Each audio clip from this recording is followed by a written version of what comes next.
એક પતિ પત્ની ને કે તું 1000 માં એક છો. અચ્છા. ઓલી એક ઝાપટ ચડાવી દીધી પતિને કે તો 999 બીજી કોણ છે? ગણિતમાં જે સંજ્ઞાને એક્સ વાય અને ઝેડ કહેવાય ને એને આપણી દેશી ભાષામાં ફલાણું ઢીકણું અને પૂછડું કહેવાય. એક પત્ની રોજ પતિની હારે કોઈ પણ જાતના વાંક વગર ઝઘડતી, પણ પતિ બિચારો કાંઈ ન બોલતો, મૂંગા મોઢે સહન કરી લેતો. ઠીક હે. તો એક દી પત્ની એને કહે બાંધવાની તેવડ ન હોય તો પછી લગ્ન જ ન કરાય ને.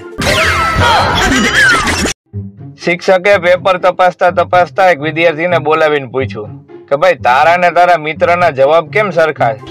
બોલો કે અમારા બેના પ્રશ્ન સરખા જ છે ને સાહેબ. આપણા દેશમાં પત્ની છે ને એ પતિને પોતાનું સર્વસ્વ માને છે સાહેબ. અચ્છા. બસ પતિનું કયું જ નથી માનતી. બે બેનપણીઓ વાતો કરતી હતી. એક કે મારો પતિ મને એટલો બધો પ્રેમ કરે છે ને, મને કહેતા હોય કે 7 જન્મ સુધી તારી હારે રહીશ. ઓલી બીજી કે જો પુરુષો આવા જોઈએ બેન, 7 જન્મ પછી એને બીજી કોકને કઈ રાખ્યું હોય છે. ખુલ્લી ધમકી સમજવી હોય તો ધમકી સમજી લેજો. બુરા ન માનો હોલી હે કરી અને જો માથે રંગ ઉડાડ્યો તો અમે દિવાળી ઉપર બુરા ન માનો દિવાળી હે એમ કરી માથે હુતડી બોમ્બના ઘા કરશું. સાસુમાએ નવી આવેલી વહુને પૂછ્યું કે બેટા આજે પહેલી રસોઈ શું બનાવીશ? ઓલી કે મેગી. એક આંધળો ભિખારી એક બેનને કે હે સુંદરી મને ભૂખ લાગી છે, થોડાક પૈસા આપ તો જમી લઉં. ત્યાંનો પતિ બાજુમાં ઉભો હતો. ઈ કે તને સુંદરી કે છે, હાચન આંધળો લાગે છે, પૈસા આપી દે. એક ઇન્ટરવ્યુ હાલતું હતું, એમાં એક ઉમેદવાર બહુ કોન્ફિડન્ટ હતો. ઓલા ન્યા જઈને કે ગમે એ પ્રશ્ન પૂછો સાહેબ એના 3 જવાબ આપી દઉં. ઓલા કે એમ, તમારા પિતાનું નામ જણાવો. આજનું જ્ઞાન. રજાના દિવસે ઘરે બેસેલો પતિ પત્નીને બીજી સાસુ જેવો લાગતો હોય છે. જ્ઞાન સમાપ્ત. આજના બાળકોને શું ખબર પડે કે સ્ટ્રગલ કોને કહેવાય? અમે બ્લેક એન્ડ વ્હાઈટ ટીવીમાં વેસ્ટ ઇન્ડિઝ અને ઇંગ્લેન્ડનો મેચ જોતા. એમાં જો બ્રાઇટનેસ વધી જાય તો ઇંગ્લેન્ડની ટીમ ગાયબ થઈ જાય, અને જો કોન્ટ્રાસ્ટ વધી જાય તો વેસ્ટ ઇન્ડિઝની ટીમ ગાયબ થઈ જાય, અને એમાંય જો એન્ટેના પવનનું હલી જાય તો બે ટીમ ગાયબ થઈ જાય. જો પત્ની ઘરે ખોટે ખોટી મગજમારી કરતી હોય ને તો ચંપલ ઉપાડો અને પગમાં નાખી પહેરી અને બહાર વયા જાવ. ખોટું રિસ્ક ન લેવાય ભાઈ. એક તો ઉનાળો માથે, મગજ તપેલા હોય. પત્ની પતિને કહે તમારા કોઈ કામમાં હારાવટ નથી હોતી. અચ્છા. બોલો કે કા શું થયું? અરે ઈ કે ગેસનો બાટલો તમે જ બદલાવ્યો હતો ને. આ જો 2 દી પહેલા ખીચડી બળી ગઈ હતી, પરમ દિવસે શાક બળી ગયું, આજે રોટલી બળી ગઈ. કઈ જાતનો બાટલો લગાડ્યો? આજે વિશ્વની શક્તિશાળી મહિલાઓની યાદી જોઈ, પણ એ યાદી અધૂરી છે, કારણ કે મારી પત્નીનું નામ એમાં છે જ નહીં. પુરુષ છે ને સાહેબ, એ લગ્ન પહેલા ગર્મજોશીમાં હોય. અચ્છા. લગ્નના થોડાક દિવસ સુધી મદહોશીમાં હોય. ઠીક હે. અને લગ્ન પછી ખામોશીમાં હોય. કોણ કહે છે કે ખાલી દિલ જ બળે છે? ક્યારેક તડકે મૂકેલા એક્ટિવાની સીટ ઉપર બેસી જવો સાહેબ. આ હોટલ અને રેસ્ટોરન્ટ વાળા એના સાઇન બોર્ડ ઉપર લખે કે ઘર જેવો જ સ્વાદ અહીંયા મળશે, પણ આપણા ઘરની આદર્શ ગૃહિણીઓ પાછી યુટ્યુબ ઉપર સર્ચ કરે કે હોટલ જેવી રસોઈ કેવી રીતે બનાવી. બોલો. હવે એ સમય આવી ગયો છે કે જેમાં તમારા બાઇકની સીટ ઉપર બેસતાની સાથે જ તમને આત્મજ્ઞાન પ્રાપ્ત થશે કે વૃક્ષો વાવવા કેમ જરૂરી છે. ભાઈ નમ્ર વિનંતી અને અપીલ કે જો તમે પરણેલા છો તો રાત્રે વહેલા સુઈ જાઓ. તમારા કારણે કુંવારા લોકોનું નેટ ધીમું પડી જાય છે ભાઈ. આપણે ત્યાં ફોનની ખાસિયત એ છે કે ચાલુ ફોન કાપીને ફરીથી કરવાથી ચોખ્ખું સંભળાવવા માંડે છે. પ્રેમ કરતા પૈસા વધુ મહત્વના છે. અચ્છા. કોઈ દી તમે સાંભળ્યું કે છોકરીને સપનામાં મજૂર દેખાણો? એને રાજકુમાર જ દેખાય. રાજકોટ વાળો અમદાવાદી ને કહે તમે ઉનાળામાં ગરમી થાય તો શું કરો? ઓલો કે અમે કુલર સામે બેસી. અચ્છા. ઓલો કે તોય ગરમી થાય તો અમદાવાદી કે તો કુલર ચાલુ કરી. સારું છે, આ કાર્ડિયોગ્રામમાં હૃદય કઈ રીતે ધબકે છે ને ઈ જ બતાવે. અચ્છા. જો એવું બતાવત કે કોના માટે ધબકે છે તો કેટલાયના હાડકા ભાંગી ગયા હોત ભાઈ. પત્નીએ પતિને ફોન કર્યો કે ક્યાં છો? ઓલો કે બાઇક ઉપરથી પડી ગયો છું, એક્સિડન્ટ થયું છે. ઓલી કે વાંધો નહીં, પણ જોજો ટિફિન આડું ન થઈ જાય, દાળ ઢોળાઈ જાય નકર. શંકાની હદ તો જોવો સાહેબ. એક પત્ની એના પતિને કે આ તમારા શર્ટમાં એકોય વાળ જોવા નથી મળ્યો. તો કોણ હતી ઈ ટકલી? આ બધા વૈજ્ઞાનિકો કરે છે હું જેમ રક્તદાન કરી શકીએ એમ જો ચરબીદાન થવા માંડે તો જાડિયાનું ને પાતળાનું બેયનું બેલેન્સ જળવાઈ રહે. એક સોસાયટીનો વોચમેન હંમેશા પીધેલી હાલતમાં જ રહેતો. અચ્છા. તે કોકે પૂછ્યું કે કા દારૂ પીવો છો? બોલો કે સિક્યોરિટી હંમેશા ટાઈટ જ રહેવી જોઈએ. છોકરી વાળાએ પૂછ્યું કે શું કરો છો તમે? છોકરો કે I am air diffusion fix and monitoring scientist. ઓલા કે અમારી તરફથી આ છે. ઠીક હે. લગન પછી ખબર પડી કે ઓલાને તો પંચરની દુકાન છે. પત્રકારે પ્રશ્ન પૂછ્યો કે તમે માનો છો કે ઉડતી રકાબીનું અસ્તિત્વ છે? તો ઓલો કે હા. કે કેમ તમે સાયન્ટિસ્ટ છો? ઓલા ભાઈ કે ના ના, હું પરણેલો છું. વરસાદ પડે તો મોર આવે. અચ્છા. દરવાજો ખુલ્લો રહી જાય તો ચોર આવે. ઠીક હે. લાઈક થાય છે સાવ મફતમાં તોય તમને લાઈક આપતા જોર આવે. છોકરી વાળા કે અમારી દીકરી BA છે. અચ્છા. તો છોકરા વાળા કે અમારે BA એવી જ જોઈ છે, માથા ભારે અમારે નો હાલે ભાઈ.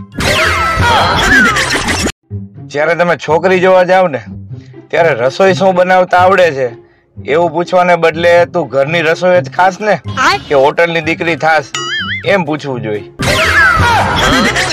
સૌથી મોટી અંધશ્રદ્ધા લગ્ન કરાવી દો છોકરો સુધરી જાય. આ ગરમીમાં કુલરનો સૌથી મોટો ફાયદો ઈ કે રૂમની અંદર થતી છાની મુની વાતો બહાર કોઈ સાંભળી શકતું નથી. એક વાંઢાએ છાપામાં જાહેરાત દીધી કે લોહી તો ખૂબ છે. અચ્છા. જોઈએ છે લોહી પીવા વાળી. એક ગુજરાતીએ હિન્દી ભાષી બાઈ હારે લગ્ન કર્યા. ઠીક હે. લગ્ન પછી બીજે દિવસે ઓલી બાઈ કે ડીબે में આટા નહીં હે. ઓલો કે ડોબી ડબ્બામાં આટા નો આવે, સીધે સીધો ખોલી નાખ. હાલરડા અને શેર બજારમાં શું તફાવત છે ખબર છે? હાલરડા છે ને ઈ નાના છોકરાઓને સુવડાવે. અચ્છા. અને શેર બજાર મોટાને સુવડાવે. પતિ પત્ની ને કે તે તો તૈયાર થવામાં કલાક કરી, આમ જો હું 2 જ મિનિટમાં તૈયાર થઈ ગયો. અચ્છા. ઓલી કે ઈ જ ફેર હોય ને, મેગી 2 જ મિનિટમાં તૈયાર થઈ જાય અને પનીર ટીકામાં વાર લાગે. ઉધાર આપેલા પાછા લેવા એક ભાઈએ ફોન કર્યો કે ભાઈ તમે 10,000 રૂપિયા લઈ ગયા હતા ઈ કેદી પાછા આપવાના છો? બોલો કે મને થોડી ખબર છે, હું થોડો જ્યોતિષ છું. બોલો હવે આનું શું કરવું? સસરા જમાઈને કે જોજો મારી દીકરીની આંખમાંથી આંસુ ન આવવું જોઈએ. અચ્છા. જમાઈ કે એ ભલે વાંધો નહીં, તો ડુંગળી હું સુધારી નાખીશ, પણ કપડા તો એને જ ધોવા પડશે. ભાઈ આપણે ત્યાં માણસોની મજા જ છે ને, પોતાને શું કરવું જોઈએ ઈ ખબર નથી, પણ બીજાને શું કરવું જોઈએ ને શું ન કરવું જોઈએ ઈ બધી ખબર છે. મિત્રો જીવનમાં 6 વાત કાયમ યાદ રાખવી. ઠીક હે. કે સુવાદાણાને સુવા સાથે કઈ સંબંધ નથી. અચ્છા. રાવણાને રાવણ સાથે કઈ લેવા દેવા નથી. જાયફળ એ કોઈ પણ પ્રકારનું ફળ નથી. આધા સીસી એટલે અડધી સીસી થઈ ગઈ એવું નથી. મોર થૂથું એને મોર કે થૂક સાથે કઈ લેવા દેવા નથી. અને છેલ્લે સૂતર ફેણી એને સૂત્ર કાપડ સાથે કઈ લેવા દેવા નથી. જીવનમાં હરીફાઈ એટલી નથી નડતી જેટલી શરીફાઈ નડે. નિષ્ફળ પ્રેમ વ્યક્તિને કવિ બનવા પહાડો તરફ મોકલે છે. અચ્છા. અને સફળ પ્રેમ વ્યક્તિને શાકભાજી લેવા માર્કેટ બાજુ મોકલે છે. આપણે નાના હતા ને ત્યારે બા મને ચપટી વગાડતા આવડી ગઈ, અને અત્યારે બા મને રીલ્સ બનાવતા આવડી ગઈ. અને એમ નહીં, અમુક તો બા ને શીખવાડે કે બા આમ રીલ બનાવાય. અલ્લાદીન નો ચિરાગ અને છોકરીઓનો મેકઅપ બેયને ઘસીને એટલે અંદરથી જીન નીકળે. અત્યારે દરેક મમ્મી નું ફેવરિટ વાક્ય, હવે ફોન મૂકસ કે ફેંકી દઉં. એક અજીબ મીઠાશ હોય છે પતિના લોહીમાં, જેવો મોકો મળે કે પત્ની પીવે છે જરૂર. આ કળિયુગ છે સાહેબ. અહીંયા સમ ખાઈને માણસ સાચું નથી બોલતા, દારૂ પીને સાચું બોલે. આ કાર્ટૂન ફોટો બનાવવાનું કોક ગુજરાતીએ બનાવ્યું હોત ને, એનું નામ ગીબલી નહીં પણ સિબલી હોત. ડોક્ટરે એક ભાઈને કીધું હતું કે ઉનાળામાં 2 વખત નાવું. અચ્છા. બસ પછી ભાઈ ઉનાળો ચાલુ થયો તૈયા નાયા અને પૂરો થયો તૈયા નાયા. પત્ની કે આપણે રેશમ પટ્ટો દડાવી લેવો છે ને. અચ્છા. પતિ કે કાપડ દડાઈ કોઈ દી કે ખાવાની વસ્તુ છે. ઓલી કે મરચાનું નામ છે. આપણે ત્યાં માણસો 2 રમત ખૂબ સારી રીતે રમી જાણે. અચ્છા. એક તો જ્યાં હક ઈસાની વાત આવે ત્યાં કબડ્ડી રમે, અને જ્યાં જવાબદારી આવે ત્યાં ખો રમે. હિપકા ભરી ભરીને રોયા મારા ભાઈબંધ. મેં તો ખાલી એટલું જ પૂછ્યું હતું કે સાચવે છે ને મારા ભાભી? છાસ, લીંબુ પાણી, સોડા, લસ્સી, આઈસ્ક્રીમ, ગોલા, આ તો બધા મનના વહેમ છે. અચ્છા. સાચી ઠંડક તો પત્ની શાંત રહે ને એમાં જ છે. 1-1.5 કલાક પછી જો યજમાન એવું પૂછે કે ચા કોફી કઈ લેશો, તો એનો અર્થ કે તમે હવે ઘર ભેગા થાવ. એક નાની ટિપ્સ કે જે તમારા પૈસા બચાવશે. ઠીક હે. લગનમાં વાડીમાં ક્યાંક જમવા જાવ ત્યારે જમીને સોડા પીવા નજીકની પાનની દુકાન હોય ત્યાં નહીં જવાનું, થોડાક દૂર જવાનું. નતર ઈ સોડા કે પાન તમને 300-400 માં પડી શકે. અત્યાર સુધી ઊંધિયું વેચવા વાળા ઊંધિયું સ્પેશિયલ રજવાડી ઊંધિયું એવું લખતા. અચ્છા. અને હવે ચાલુ થશે ઊંધિયું પ્રો મેક્સ. એક ભાઈ મને વાત કરતા હતા કે જીવનમાં વડલા જેવું બનાય કે જે બધાને છાંયો આપે, આસો પાલવ જેવું નહીં. ઠીક હે. એ ભાઈને મેં ખાલી એટલું જ કીધું કે તમે ઘરમાં તોરણ છે ને બંધાવો છો? તો મને કે આસો પાલવના. તો મેં કીધું તમને કઈ તમારી મરજી મુજબ જ બધા કામ ન આવે. પત્ની કે કેવું શાક બન્યું છે? પતિ કે બહુ સારું બન્યું છે. અચ્છા. ઓલી કે આપણો દીકરો તો એમ કે છે કે જરાય સારું નથી બન્યું. પતિ કે એ બિચારો ભોળો યુવાન છે, હજી એના લગ્ન નથી થયા, એને હજી ખબર નથી કે ક્યાં શું જવાબ દેવાય. જો પત્નીનું નામ શીલા હોય, અચ્છા, અને પતિનું નામ અજીત હોય, ઠીક હે, તો એ શીલાજીત તરીકે ઓળખાય કે નહીં? કોકના એક્ટિવામાં 3 જણીઓ બેહીન જાતી હોય, પાછું સ્ટેટસમાં લખે કે સિંહણ તો એકલી જ શોભે, તું રેવા દે બેન. મિત્રો 7 કરોડનો સવાલ. ઠીક હે. ટ્રાફિકમાં હોર્ન વગાડ્યા રાખવાથી આમાંથી શું થાય છે? એ, જલ્દી સિગ્નલ લીલું થઈ જાય છે. બી, રોડ મોટા થઈ જાય છે. સી, ગાડી ઉડવા માંડે છે. કે ડી, આમાંથી કાંઈ નહીં.